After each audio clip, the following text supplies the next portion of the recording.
Ever had to confront someone older than you and stand your ground? I did not walk into graduation expecting a parade or a marching band or any kind of fireworks. I walked in thinking there would be a handshake from the dean, a plastic folder that pretends to be leather, some blurry photos where my cap sits crooked,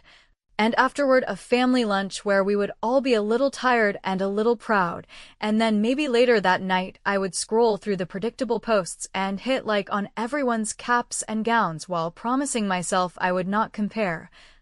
But the moment the ceremony ended and the crowd shifted toward the steps where families were squeezing together for pictures, my parents moved with that familiar focus that they always reserve for my brother, and it was like I had been cast in a supporting role in a play that featured me on the poster but never let me speak because they grabbed Ryan first, wrapped him in a hug that lasted just a beat too long, and then, with this theatrical flourish my mother saves for birthdays and holidays, my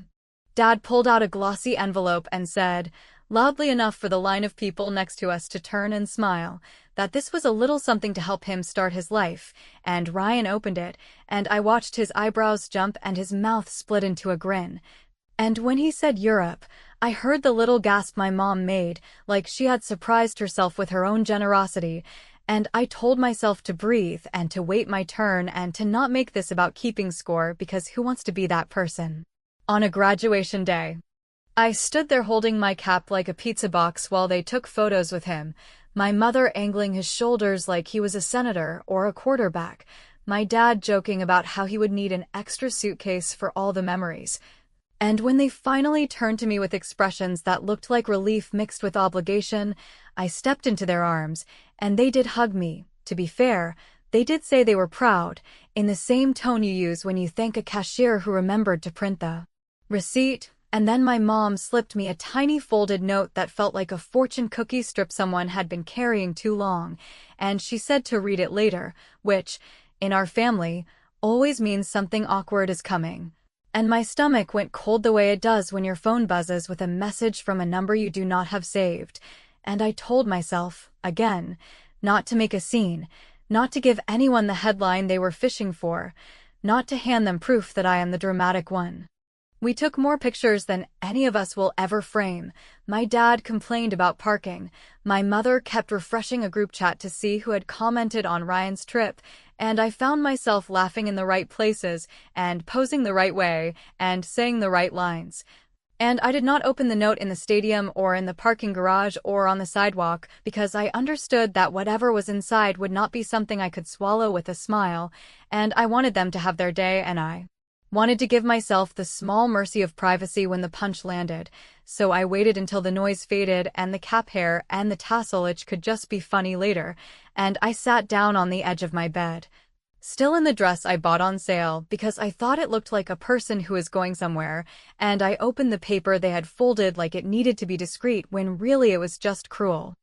I am not going to tell you yet what it said, and that is not me being coy or trying to build a moment. That is me being honest about the way my chest tightened and my throat burned and my hands shook for a minute that felt like a dozen. Because it is one thing to suspect that you are not the favorite and that the rules shift depending on who violates them, and it is another thing to see the policy printed in black and white and signed with the kind of confidence that says, "We think you will accept this because you always do. We think you will swallow it because you have learned how to be polite about pain. We think you would rather choke than spit fire in our kitchen." And I sat there reading the sentence again and again like maybe I had missed a comma that would change the meaning, and I knew, with the kind of clarity that turns down the volume on everything else, that the plane ticket and the hugs and the crowd were not the point. The point was that little folded strip of power they handed me with no ceremony at all. People always ask what you did next like pain is a stopwatch, and you should have a split-second response ready to go, and I wish I could say I marched back into the living room and unloaded a speech I had rehearsed for years. But the truth is I did what I always do when the ground moves under me. I went quiet, and I made tea I did not drink, and I stared at a wall that did not offer any answers, and then I texted my friend Maya and told her I was fine, which was stupid.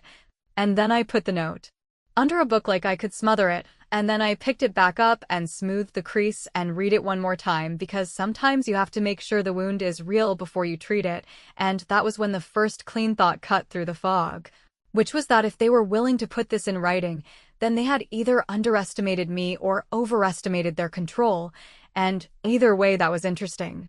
The thing about family is that you collect a lifetime of small files that you never think you will need. You remember who said what at Thanksgiving, who borrowed what and never returned it, who posted the picture you asked them not to post and why. And it all feels petty until one day it is not petty at all. It is evidence of a pattern, and patterns are maps if you are willing to read them. And as I sat there with graduation bobby pins stabbing my scalp and that single sentence buzzing in my head, I realized that I had been holding a map for years and refusing to admit it led anywhere worth going, and now, suddenly, I was wide awake and ready to follow it. I did not cry in front of them, and I did not call them out, and I did not rip the note or burn it or turn it into an Instagram story with a vague caption about boundaries. I put it gently into a clear sleeve like a receipt that might be useful at a return counter, and then I opened my laptop, and I started typing a list that was not a list of feelings, but a list of facts. And I decided that I would give them exactly what they gave me on that stage, which was a performance, only mine would not be about applause or Instagram comments. Mine would be about timing, because if there is one thing I have learned from being the person who gets the folded note while someone else gets the trip, it is that people who are used to winning rarely look for traps on the floor in front of them. They only look for confetti falling from the ceiling.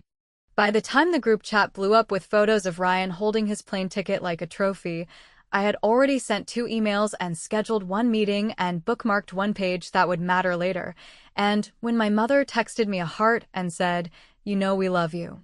I typed back a line that sounded calm and mature and forgiving, and I meant none of it, and that was new for me. That was the moment I understood I could be polite and dangerous at the same time, and that maybe those 2 things together were exactly what this situation required.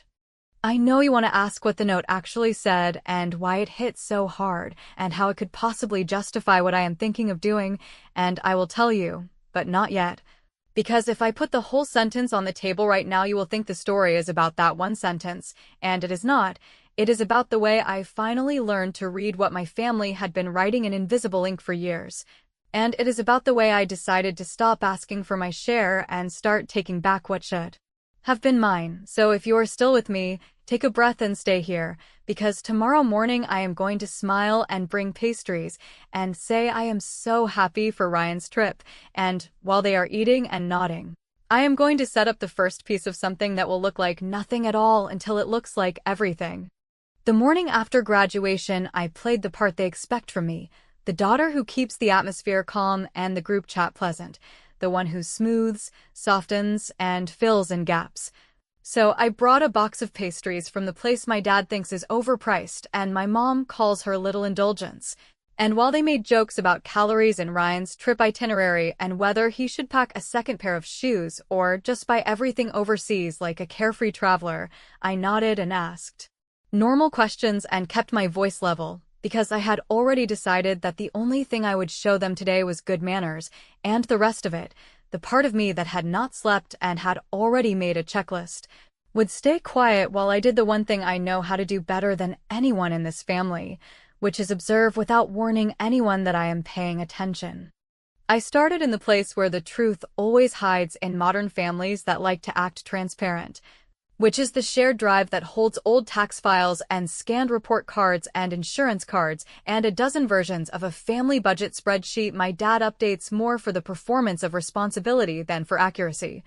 And buried in a folder that had a name like receipts and another folder inside it that just said miscellaneous, I found a neat stack of documents with my name spelled correctly, my social attached, and a trail that traced from an account that had always been called my grad fund to a destination that should have been mine but, according to 2 short lines and a cheerful internal note, was repurposed last winter for what my mother called a time-sensitive opportunity for Ryan, which sounds harmless until you see the dates and the numbers and the signature line where my name had been typed by someone who forgot to change the font before printing. And I sat there with my laptop on the kitchen table while my mother told a story about a neighbor's dog, and I felt that hard stillness that shows up when you finally have proof that the worst interpretation is the accurate one. I did not confront them in that moment because I wanted to be sure I was not building a house on one shaky beam, so I moved to email, which has a way of keeping a better diary than people do. And I searched my name next to phrases my mother uses when she is trying to sound gracious and firm and rational. And in half an hour, I was reading a chain between my parents that made my cheeks burn. Not because I am easily embarrassed, but because they were so careless with their contempt, joking that I would understand someday, that I would be fine with a local program, that I did not really need grad school for the kind of work I do, that I should learn to be scrappy, that the Europe trip would be transformative for Ryan and open doors that would benefit the whole family, and the punchline, dropped like it was witty, was that I would be proud to contribute, which is an extraordinary way to describe siphoning someone's future to pay for someone else's fun. It would have been simple to nuclear the room and go off, but simple is rarely effective when the people across from you have practiced pretending not to hear you, so instead I forwarded the relevant messages to a private archive. I printed the transfer records and slid them into a thin folder, and I called the bank to put a verbal password on my accounts, because when you discover that your parents are comfortable treating your money as a family resource, it becomes less paranoid and more responsible to assume that other lines might be crossed, and while I had the momentum, I placed a freeze on my credit with all three bureaus, which is not dramatic or cinematic. But it felt like locking the front door after noticing that someone had been pocketing spoons for months and claiming it was an accident. When Maya came over that afternoon with iced coffees and the kind of face she makes when she is trying to decide if she should hug me or joke first, I told her the barest version, which is that the note was not a congratulations, it was a decision statement. And it said that my grad fund had been redirected and that the family had agreed it was for the best, and when I said those words out loud they tasted like something I never ordered but was told I would love, and she swore under her breath and asked me what I was going to do, and I heard myself answer with a clarity that surprised both of us, because I said I would not be asking for anything anymore. I would be taking back what is mine by using the only language this family hears, which is outcomes, and then I asked her for the name of the contact she had mentioned once, the one at the university who sits in that office where decisions are made about internships and research placements that are not posted on any website. Before I sent a single message to that office, I took a breath and looked again at the stack of evidence, and I noticed something small that changed the temperature of the room. A reimbursement note linked to Ryan's account with a memo line that included my initials and a throwaway joke about sister scholarships, and as stupid as that little joke was, it tied the transfer and the trip and the family agreement in one ugly knot, which meant that I did not need to argue about feelings or fairness. I only needed to show an objective pattern to someone who mattered professionally, because if there is one thing I know about people who trade in reputation, it is that they would rather manage a quiet correction than handle a loud scandal. And suddenly I saw the shape of a path that did not involve me begging anyone at my kitchen table to admit the obvious. So I drafted an email to Professor Daniels, who had told our department once that he reads everything with his name on it even if it arrives at midnight, and I explained, without adjectives and without drama, that I was applying for a position that, according to back-channel chatter, had already been mentally assigned to my brother after his trip, and I included a short, factual description of the financial reallocation that enabled that trip at my expense, and I attached the documentation with the dates and the memo lines cleanly highlighted. And I asked for 10 minutes to talk about merit and process, and I hit send before I could decide to make it softer, because what I wanted was not sympathy, it was a fair shot and a witness. While I waited, I did something that would not look like revenge to anyone watching from the outside, but that felt like the first real pushback I had ever made. I requested written statements from the bank and the custodial account administrator confirming dates and authorizations, which meant that if anyone tried to rewrite the story later, I would not be left waving screenshots around like a teenager. And as I was saving the PDFs to a fresh folder on a brand new cloud account that no one in my family knows exists, my phone buzzed with a reply from Daniels that was brief and impossible to misread, because he said that he appreciated concise facts and that he was available the next morning. And he added one more line that told me I had chosen the right door. He wrote that he has a low tolerance for manufactured golden paths. That night I sat at dinner and listened to Ryan riff about hostels and rail passes and once-in-a-lifetime experiences, and when my mother asked sweetly if I had looked into local programs that would let me live at home and save money, I smiled in a way that would not start a fight and said I was considering several options, and I enjoyed, quietly and wickedly, the tiny tremor that ran across my dad's face when his card was declined for the dessert he insisted on ordering.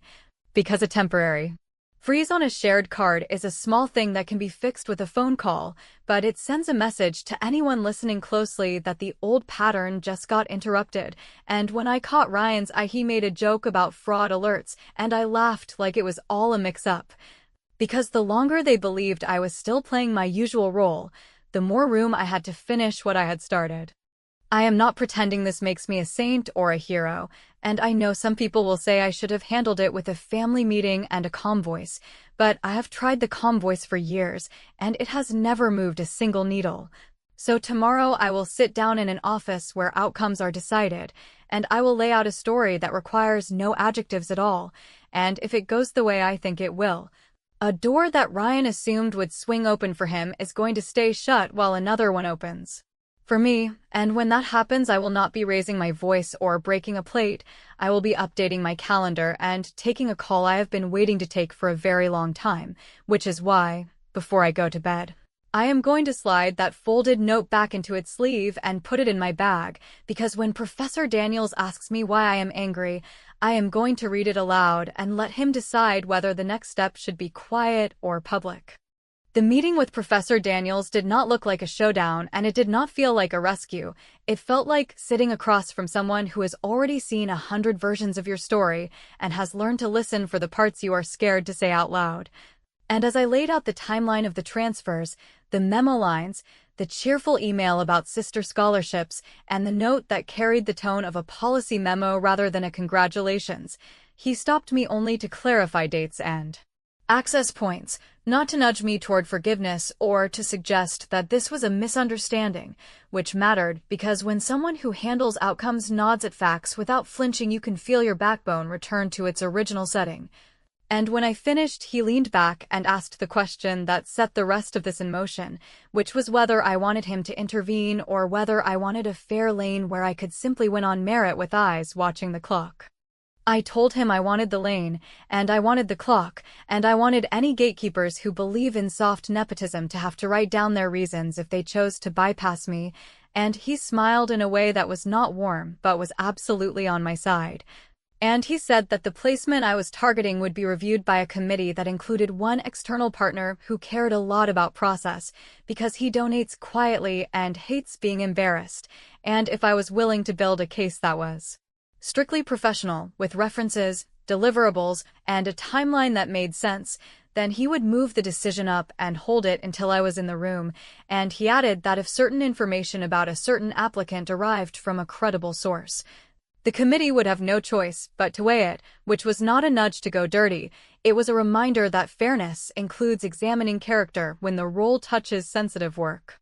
I left his office with a list of documents to assemble and a 10-day window that would stretch longer if I played my cards right, and I walked out without crying or hugging or doing anything that would make me look like a person who needed a savior. Because what I needed was leverage and time, and both were now in my pocket, so I opened a new notes file and built a simple structure that anyone in a corporate office would recognize, a case for fit based on outcomes, and then, in a separate file that no one else would ever see, I began another list with a plain heading that said Ryan, because I needed to stop pretending that his relationship with rules was charming and start documenting the pattern that everyone laughs about at holidays and then forgets when applications go out. The first piece was not even hidden. It was right there on his public profile, where he had padded a volunteer project into something that sounded like a year-long leadership role. And because it was tied to a local nonprofit where Maya had actually done the work he claimed, I had a phone number and a calendar, and in under an hour I had a polite email from the director confirming that Ryan had attended 3 events and had missed 2, and that his contributions were appreciated but not accurately described, which does not sound like a scandal until you place it next to an application line that certifies truthfulness, and it becomes a flag that responsible adults do not ignore. And I attached that to a folder labeled context and moved on without gloating because I could hear my mother's voice telling me that everyone exaggerates, and I wanted something no one could wave away as youthful marketing. The second piece came from a source that felt almost too easy, the campus group chat where Ryan is funnier than he is smart, a place where he had once joked about having a ghostwriter for a philosophy class and had named the site. And while I know how this sounds, and I did not want to be the person who drags a sibling over an old joke, I also know that internships that touch research and data take academic integrity seriously, so I went to the site, pulled an invoice that matched his timeline, under a throwaway email that connects to his phone, and I archived it without commentary, because I am not the judge and I am not the press. I am the person building a file so that when the question of character comes up, no one has to squint to see the answer. And I could feel, as I saved it, the first real shift in my chest from anger to focus. The third piece was not about school, it was about money, which is the only language my parents respect, so I pulled the bank statements they had left in the shared drive for years, and I traced the path of spending that began the week the note was typed. And I saw the charges that aligned with trip plans and upgrades and bookings, and then I saw a cluster of payments to a boutique travel service that offers student discounts only if you submit proof, and, because I know Ryan's style, I checked the file type they accept and found, on my own old laptop, a cropped image of my student ID in a folder with his vacation pictures, which meant he had used my status to get what he wanted without asking me. After using my fund to buy the trip in the first place, and I did not need anyone to tell me whether this was legal or not, I knew what it was. It was a summary of how things work when no one stops them. This is the point where a person who wants to feel righteous would confront someone, but I did not want righteousness. I wanted outcomes, so I compiled the documentation into a clean packet with a cover page that did not mention family or feelings, only accuracy and process and risk, and I asked Daniels whether he preferred to receive it directly or whether it should arrive through the external partner, and he replied that the partner would appreciate the chance to be the adult in the room, which told me the timing needed to be impeccable, so I scheduled the packet to be delivered the day after Ryan posted his first Europe photo with a caption that made him sound like a roving scholar, which would ensure that when the partner opened the file there would be no plausible deniability about identity or intent, and while I waited I did what I always do. I smiled at home. I said I was happy for him, and I offered to help him draft thank you notes, because the longer they thought I was still padding his landing, the higher I could build the walls around the truth. Maya asked me if I felt guilty, and I told her that guilt requires a broken promise, and I had not promised to shield him from consequences. I had promised myself to stop underwriting my own erasure. And when she raised an eyebrow, I told her the part one had not said out loud yet, which was that my plan did not stop at the internship. My plan involved the scholarship liaison who had once told our class that retroactive corrections are rare but possible when documents are misrepresented, and if you think that sentence did not taste like victory after a lifetime of being told to be reasonable, then you have never been the person who gets the folded note while someone else gets the trip. And yes, I know how it sounds, and no, I do not care. On the third morning after he left, when his feed began to fill with the usual monuments and the captions about finding yourself, I sent a short, factual message to the liaison with the same packet stripped of anything that could be read as revenge.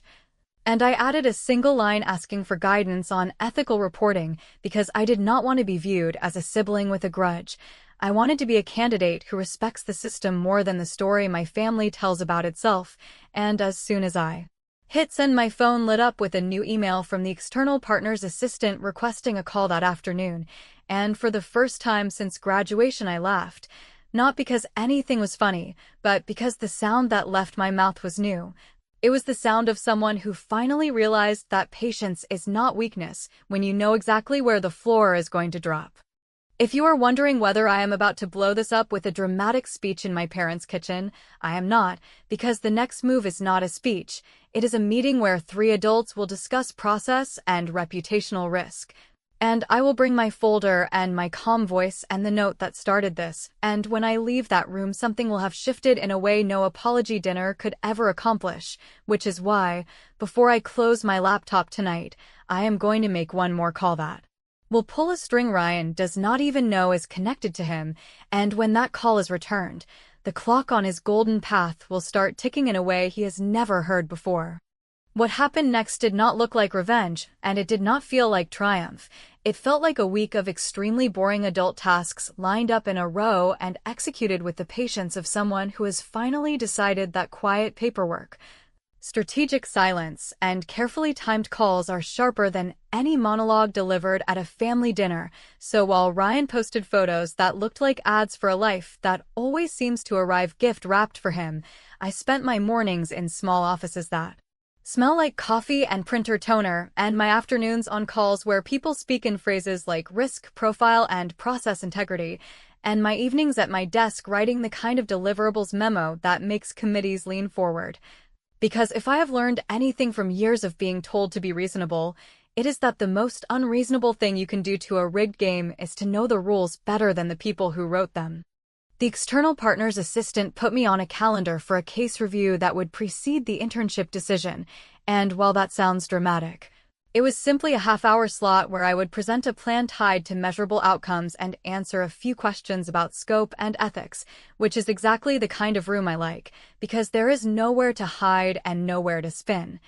And I could feel how different it is to walk in with receipts instead of apologies, so I rehearsed my opening sentence until it landed without wobble. I called 2 people who had worked with me on projects that can be verified and asked for short, factual references, and I sent Professor Daniels a preview deck that he did not request.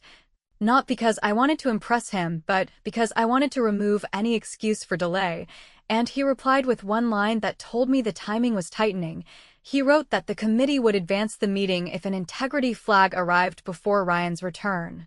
I did not need that hint twice, so I sent the documentation packet, stripped of family context and focused solely on representations and dates, to the scholarship liaison and to the ethics office that sits adjacent to placements. And I asked a narrow question about corrective procedure when an applicant's materials include embellished service, third-party academic work, and discount eligibility obtained through a sibling's identification. And I did not add commentary about betrayal or favoritism. I asked for a citation and a process step, because nothing unsettles a machine built on discretion like someone who knows how to file the right form, and within 24 hours I had 2 replies that said what I needed to hear. That temporary holds could be placed pending verification, and that adjustments to travel arrangements purchased under misrepresented eligibility sometimes require in-person confirmation by the traveler. Parallel to that, I filed a simple ticket with the boutique travel service, not as a furious sister, but as a student whose ID image had been used to obtain restricted pricing without permission. And I attached the cropped file metadata that pointed to the week the tickets were purchased, and I asked for the standard remedy, which is not cancellation, it is reassessment at the correct rate with a hold until the traveler appears with valid proof. And while that sounds petty, anyone who has booked complex itineraries knows what a hold does to a trip that was planned for momentum. It introduces friction and requires decisions that cost time and money, and it shifts the tone from carefree to administrative in a heartbeat, which was exactly the temperature change I needed as the rest of the dominoes arranged themselves. At home I stayed nice, I kept my voice soft, I asked about jet lag even though he was not home yet, and I sent a link for a museum pass like a supportive sister who thinks about details, and that pass, purchased at full price under my own name, sat next to an itinerary that now carried a bright flag in the carrier system that says bring documentation to the desk, which is not the end of the world, but is deeply annoying when you have spent years believing doors open for you because people like to watch you walk through them. And while he was dealing with it, I received a short message from the liaison that an audit had been initiated on his application file, which meant that the internship committee would be notified of a verification hold, which meant that Professor Daniels could legally advance the case review and treat me as the only active candidate in good standing, which he did by sending me a calendar invite with the subject line revised timeline. There was one more string to pull, and I knew it would sting more than any others, because it would hit my parents where they keep their sense of control, which is not in feelings, but in money that moves the way they think it should. So I contacted the custodial account administrator and requested a formal statement of the repurposed funds with the original designation and the updated memorandum attached, and I CC'd the family accountant, who is paid to avoid messes. And I asked a clean question about restitution when a beneficiary did not authorize a reallocation, and I did not copy my parents because I wanted the accountant to decide how to present the situation, which he did in an email that arrived the next morning with a tone that would have made me laugh if I was not so tired, because it was the first time I had ever seen someone speak to my parents as if their preferences were not law. And in 2 paragraphs, he recommended restoration of the original balance, pending my written direction, and he noted that failure to restore could complicate future filings, which is the kind of sentence that makes people who love control recheck their passwords. The ripples showed up within hours, not as yelling or slammed doors, but as logistical weirdness, like a hold on an automatic payment that my dad assumed would process without drama. A flagged transfer that required a phone call that he did not want to make from a crowded office, and a message from my mother asking if my bank had changed policies because things felt sticky. And I replied like a polite customer who had also noticed delays and thanked her for the heads up, and then I put my phone face down and breathed slowly because I could feel how close we were to the part where nice ends and necessary begins. Ryan's text came at what would have been midnight his time, short and abrupt and missing the performative charm he usually wraps around requests. And it said that something stupid had happened with a ticket and a desk agent, and that he needed a quick favor that involved me emailing a copy of my student ID because the system had messed up, and I stared at the screen long enough to let the panic cook. And then I wrote back a sentence that looked supportive and said I would check in the morning. Because I was away from my files, and while he was stewing in an airport with bright lights and no sympathy, I forwarded the exchange to the ethics office and the liaison as supplemental context, because nothing clarifies intent like a fresh request to repeat the very behavior under review. The next afternoon, before I could even finish my run-through for the case review, an email landed from the external partner, polite and cool and final in the way only wealthy donors can manage, confirming that the internship committee would be meeting with me on an accelerated timeline due to a verification hold on another file. And attached to that email was a brief note from Daniels reminding me to bring the folded note as part of the narrative explanation if I chose to address motive and resilience, which I read twice, because the idea that I could use their sentence as the quiet opening move in my professional pitch made something in my chest settle for the first time in years. I was collecting my bag when the doorbell rang with that rapid insistence that means someone's knuckles are doing the thinking, and when I opened it my brother was standing there days early with a face that had not learned yet how to arrange itself for damage control.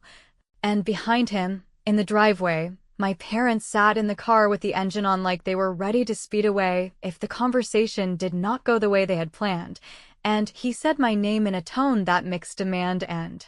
accusation, and I stepped aside and told him to come in, already deciding that I would not raise my voice, I would not explain, and I would not negotiate, because in less than 24 hours I would be in a room where outcomes live. And if he wanted a favor from the person who got the folded note, he was about to learn what a favor costs now. When Ryan walked in with that traveling sweat and the scramble still clinging to him, and when my parents stayed idling in the driveway like getaway drivers who were not sure if they were rescuing him or themselves,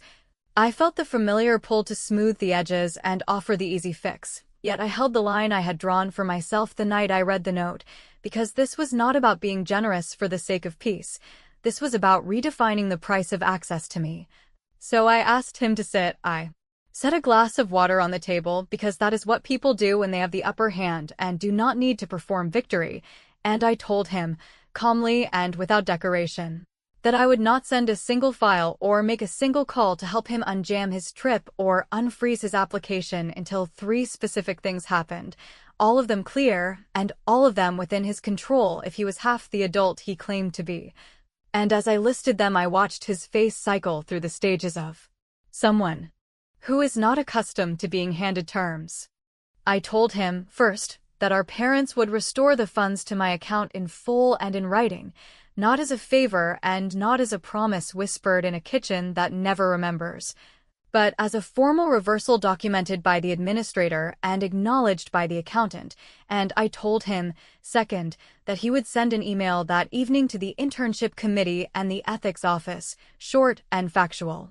admitting that his application contained embellished service and that a paper was completed with external help, and that he would accept the hold without trying to slip a call to someone's uncle or to leverage a lunch, because we were done with the part of our lives where back channels counted as merit, and I told him, third,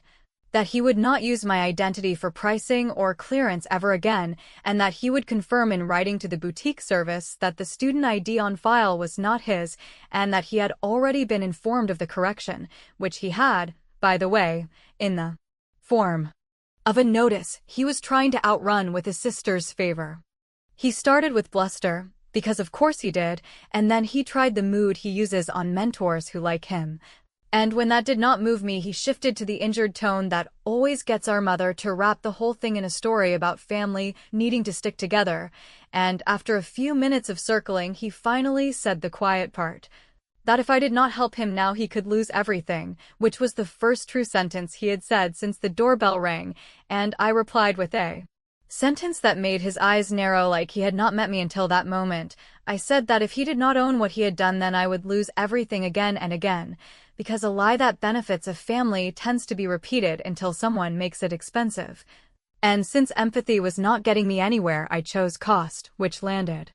At some point our mother came in because the car had been idling too long and a scene in the driveway is still a scene, and she started to talk loudly about misunderstandings and timing and how graduation is supposed to be joyful. And I put up my hand the way you do when you are done volunteering for the role of peacemaker, and I said that joy is not a lottery ticket you hand to one child while the other learns to be gracious, and I slid the manila folder across the table to my dad.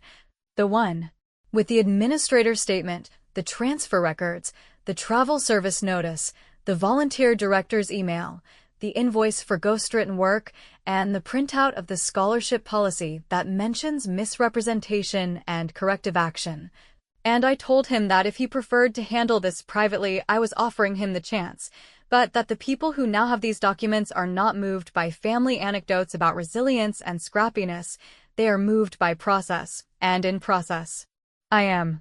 winning. The room changed temperature then, the way rooms do when someone sees that their usual tools will not work and that the person they assumed would fold is standing up and refusing to shout, because shouting would give them something to push against.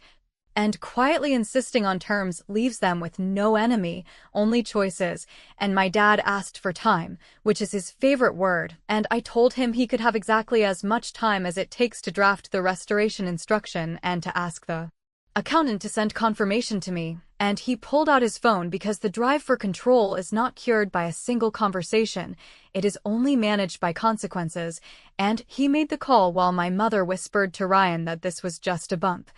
And he stared at me over her shoulder like he had finally accepted that the person sitting across from him was not the version of me he had trained himself to expect.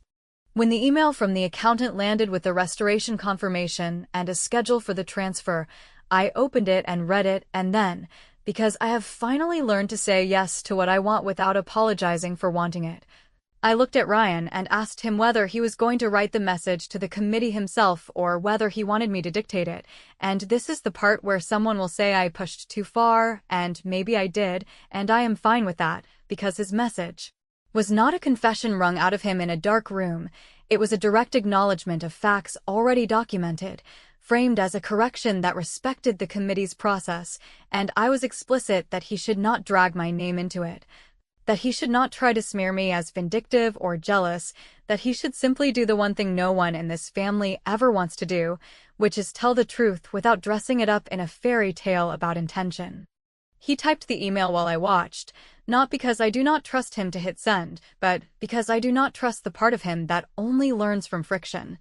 And when it left his outbox, I felt something unclench that had been tight since I sat on the edge of my bed after graduation and opened the little folded paper, which I took out of my bag now and placed on the table. And I told them that if we were going to reference misunderstandings, then we were going to start with this, and I read it aloud. So there would be no argument later about tone or context, and the sentence was short enough to memorize and cold enough to frost glass. It said, "We have decided to reallocate your graduate fund to support Ryan's opportunity. We know you will understand because you are practical and independent and strong. We are so proud of you." And I watched my mother's face when she heard her own words read back to her without the packaging, and I watched my dad rub his temple. And I felt the simple relief of finally calling a thing what it is. I did not ask for an apology, and I did not deliver a lecture about fairness, because I am done begging for recognition from people who equate love with control and gratitude with compliance. I simply folded the note and slipped it back into its sleeve. I picked up my bag, and I left for the case review with Professor Daniels and the external partner, where I presented my plan, showed the receipts, and, when asked to explain the spike in determination that appeared in my portfolio over the past weeks, I said that I had spent too many years letting other people set the ceiling for me, and that I had finally decided to stop participating in that architecture, and I did not mention my family by name because I did not need to. The work spoke and the process did the rest, and when the partner thanked me for respecting the system, even when the system had not respected me, I understood that I had built something more durable than a moment of revenge. I had built a new reputation for myself with people who do not know my living room. The internship offer arrived the next morning with the kind of crisp language that makes you want to frame an email, and attached to it was a note from Daniels that if I chose to pursue a grant for graduate work, the committee would support it. And, in a separate window, another message landed from the scholarship liaison, confirming that a review had resulted in a correction and that funds previously redirected had been restored to their original designation with my name on the line where it always should have been. And in the afternoon I received a text from Ryan that tried to sound relieved and grateful and ended up sounding stunned, and he asked if we could talk, and I said yes, because I am not in the business of destroying people. I am in the business of demanding a fair price for the space I occupy, and he asked what I wanted from him going forward, and I told him I wanted nothing except an agreement that the next time he faces a locked door he will not reach for my key, and that if he does, I will change the locks without a speech. I went home that evening to a quiet house, and my parents were careful with their words in the way people are when they are calculating whether honesty or strategy will hurt less. And my mother tried to place her hand on mine and tell me that families make choices and then adjust when they see outcomes, and I nodded because I am done litigating the past in a court that always stalls and never rules. And I took out the folded note one last time and slid it across the table, and beneath it I placed a new sheet I had typed that morning, a single sentence that mirrored theirs so precisely that even my father smirked. It read, "I have decided to reallocate my time and energy away from roles that cushion other people's landings. I know you will understand because you value strength and independence. I am so proud of me," and I did not wait for their reaction. I just stood up, said I had an early meeting, and left, not because I was angry, but because the plan was complete and the checkmate had landed, and there was nothing more to manage. If you want to know whether we will be fine in a year or a decade, I cannot tell you, and I am not sure that is the right question. Because what matters to me now is that the person who walked onto that graduation field believing she had to be grateful for a folded note walked out of this mess with her name restored, her work recognized, and her future unlocked by her own hand.